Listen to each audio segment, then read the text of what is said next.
തുടങ്ങിയത് മുഖ്യമന്ത്രിയുടെ പ്രതിപക്ഷ നേതാവിനെതിരായ ആരോപണം ആ ഫേസ്ബുക്ക് പോസ്റ്റിലാണ്. ഇപ്പോഴിതാ RSS ഡീൽ ആരോപണത്തിൽ മുഖ്യമന്ത്രിക്ക് മറുപടിയുമായി രംഗത്തെത്തിയിരിക്കുകയാണ് പ്രതിപക്ഷ നേതാവ് VD സതീശൻ. 1977 RSSന്റെ പിന്തുണയിൽ മത്സരിച്ച് നിയമസഭയിലെത്തിയ ആളാണ് പിണറായി വിജയൻ എന്നാണ് VD സതീശൻ പറയുന്നത്. KG മാരാർ EMSന് ബാഡ്ജ് കുത്തിക്കൊടുക്കുന്ന ചിത്രം ഇപ്പോഴും ലഭ്യമാണെന്നതും മറക്കരുത്. കഴിഞ്ഞ നിയമസഭാ തെരഞ്ഞെടുപ്പിൽ CPM BJP സഖ്യം കേരളത്തിൽ ഉണ്ടായിരുന്നെന്ന വെളിപ്പെടുത്തൽ നടത്തിയത് RSS മുഖപത്രമായ ഓർഗനൈസറിന്റെ മുൻ എഡിറ്റർ ബാലശങ്കറാണെന്നും സതീശൻ ഫേസ്ബുക്ക് കുറിപ്പിലൂടെ ഓർമ്മിപ്പിക്കുകയാണ്. അതേസമയം RSS വേദിയിലെത്തിയതുമായി ബന്ധപ്പെട്ട ആരോപണത്തിന് സതീശൻ മറുപടി നൽകിയിട്ടില്ല.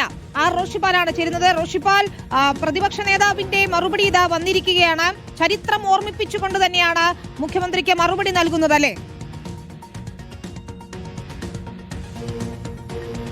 വിനിത, മുഖ്യമന്ത്രിയുടെ ഫേസ്ബുക്ക് കുറിപ്പിന് മറുപടിയാണ് ഇപ്പോൾ പ്രതിപക്ഷ നേതാവ് VD സതീശന്റെ ഭാഗത്തുണ്ടാകുന്നത്. ഗോൾവാക്കറുടെ ചിത്രത്തിന് പുഷ്പാർച്ചന നടത്തി വിളക്ക് തെളിയിക്കുന്ന ചിത്രമായിരുന്നു മുഖ്യമന്ത്രി ഫേസ്ബുക്കിൽ പോസ്റ്റ് ചെയ്തതെങ്കിൽ EMS അടക്കം നേരത്തെ RSSന്റെ നേതാക്കളുമായി ഒരുമിച്ച് വേദി പങ്കിടുന്നതിന്റെ ചിത്രങ്ങൾ ഉൾപ്പെടെ പങ്കുവെച്ചുകൊണ്ടാണ് മറുപടി നൽകുന്നത്. പക്ഷേ ഇപ്പോഴും പറവൂരിൽ നടന്ന ഗോൾവാക്കറുടെ ശതാബ്ദി ആഘോഷ ചടങ്ങിൽ അത് എന്ത് ഡീലാണെന്ന മുഖ്യമന്ത്രിയുടെ ചോദ്യത്തിന് ഉത്തരം പറയുന്നില്ല. മറിച്ച് മുഖ്യമന്ത്രിക്കെതിരെ പുതിയ ആരോപണങ്ങളാണ് VD സതീശൻ ഉന്നയിക്കുന്നത്. RSSന്റെ പിന്തുണയിൽ MLA ആയി നിയമസഭയിൽ എത്തിയത് VD സതീശനല്ല, മറിച്ച് പിണറായി വിജയനാണെന്ന പ്രധാനപ്പെട്ട ആരോപണം ഉയർത്തുന്നു.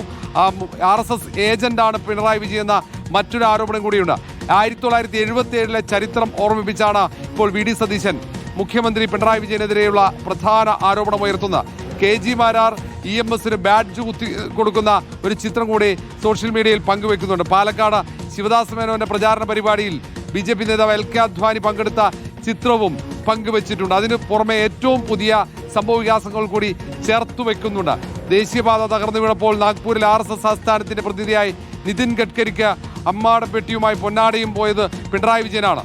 നിർമ്മലാ സീതാരാമനെ ഡൽഹിയിൽ കണ്ടതിനെ കുറിച്ച് പറയുന്നു.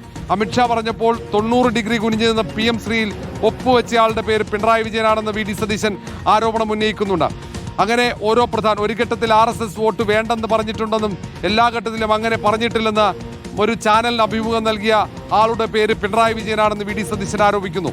മുഖ്യമന്ത്രി കുടുംബത്തിനുമെതിരായ കേന്ദ്ര ഏജൻസികളുടെ അന്വേഷണത്തിൽ ഒഴിവാക്കുന്നതിന് പകരം BJP സംസ്ഥാന അധ്യക്ഷൻ പ്രതിയാകേണ്ടിയിരുന്ന കൊടകര കുഴൽപ്പണ കേസ് അട്ടിമറിച്ചു എന്ന ആരോപണം, അത് സ്വന്തം മകളുടെ പേരിലുള്ള കേസ് അത് ഒഴിവാക്കി കൊടുക്കാൻ വേണ്ടിയാണ് BJP സംസ്ഥാന അധ്യക്ഷൻ പ്രതിയായ കേസ് അട്ടിമറിച്ചതെന്ന ആക്ഷേപം ADGP RSS നേതാക്കളുടെ അരികിലേക്ക് ദൂതുമായി അയച്ചത് മുഖ്യമന്ത്രി പിണറായി വിജയനാണെന്ന മറ്റൊരു ആക്ഷേപം ഉയർത്തുന്നു. തൃശൂർ പൂരം കലക്കി BJPയെ തൃശൂരിൽ ജയിപ്പിച്ചത് കരുവന്നൂരിലെ ED അന്വേഷണവും മകളുടെ കമ്പനിക്കെതിരെയുള്ള അന്വേഷണവും അട്ടിമറിക്കാൻ വേണ്ടിയാണെന്ന മറ്റൊരു ആരോപണം. അങ്ങനെ തുടങ്ങിയ ഏതാണ്ട് ഒരു ഡസനോളം ആരോപണങ്ങൾ അത് BJPയുമായി RSSുമായി മുഖ്യമന്ത്രി പിണറായി വിജയന് ബാന്ധവമുണ്ടെന്ന് ചൂണ്ടിക്കാണിക്കുന്ന ആരോപണങ്ങളാണ്. സംഘപരിവാറിനെതിരായ കോൺഗ്രസ് പോരാട്ടത്തിന് പിണറായി വിജയന്റെ സ്റ്റഡി ക്ലാസ് വേണ്ട എന്നുകൂടി പറഞ്ഞുകൊണ്ടാണ് ഈ കുറിപ്പ് അവസാനിപ്പിക്കുന്നത്. മുഖ്യമന്ത്രിയുടെ കയ്യിലുള്ളതിനേക്കാൾ ചിത്രങ്ങൾ ഞങ്ങളുടെ കയ്യിലുണ്ട്, അതിനുകൂടി മറുപടി പറഞ്ഞു പോകൂ എന്ന് VD സതീശൻ ഈ ഫേസ്ബുക്ക് കുറിപ്പിൽ പറയുന്നുണ്ട്. ഏതായാലും ഈ ഡീൽ വിവാദം BJP RSS ബാന്ധവ ചർച്ചകൾ വരും ദിവസങ്ങളിൽ കൂടുതൽ ആളിക്കത്തുമെന്നതിന്റെ തെളിവായി ഈ പോരാട്ടത്തെ കാണേണ്ടി വരും. സാമൂഹ്യ മാധ്യമത്തിലേക്ക് ഈ തർക്കം നീളുകയാണ്. കഴിഞ്ഞ ദിവസങ്ങളിൽ BJP ബാന്ധവം ആരോപിച്ചത് CJP എന്ന നിലയിലേക്ക് മാറി ഡീൽ എന്ന രീതിയിൽ ആരോപണമുയരുന്നു. ഇതൊടുവിൽ മറ്റൊരു തലത്തിലേക്ക് ഈ ചർച്ചകൾ പോവുകയാണ്. ഏതായാലും മുഖ്യമന്ത്രി പിണറായി വിജയന്റെ ഫേസ്ബുക്ക് കുറിപ്പിന് മണിക്കൂറുകൾക്കകം തന്നെ പ്രതിപക്ഷ നേതാവ് VD സതീശന്റെ മറുവാദം ഉയരുകയാണ്. അവിടെ പ്രത്യാരോപണങ്ങളാണ് പ്രതിപക്ഷ നേതാവ് VD സതീശൻ ഉയർത്തുന്നത്. മുഖ്യമന്ത്രി പിണറായി വിജയൻ ഉന്നയിച്ച ആരോപണങ്ങൾക്ക് പ്രത്യാരോപണങ്ങളാണ് VD സതീശന്റെ മറുപടി. വരും ദിവസങ്ങളിൽ ഇത് ആളിക്കത്തിക്കാവുന്ന രീതിയിൽ മുഖ്യമന്ത്രിയും BJPയും തമ്മിൽ, അല്ലെങ്കിൽ മുഖ്യമന്ത്രിയും കേന്ദ്ര സർക്കാരും തമ്മിലുള്ള ബാന്ധവം, അത് ദീർഘകാലമായി ഇങ്ങനെ ഒരു ബാന്ധവം, രഹസ്യ ബാന്ധവം ഉണ്ടെന്ന പ്രതിപക്ഷം ആരോപണം ഉയർത്തുന്നുണ്ടായിരുന്നു.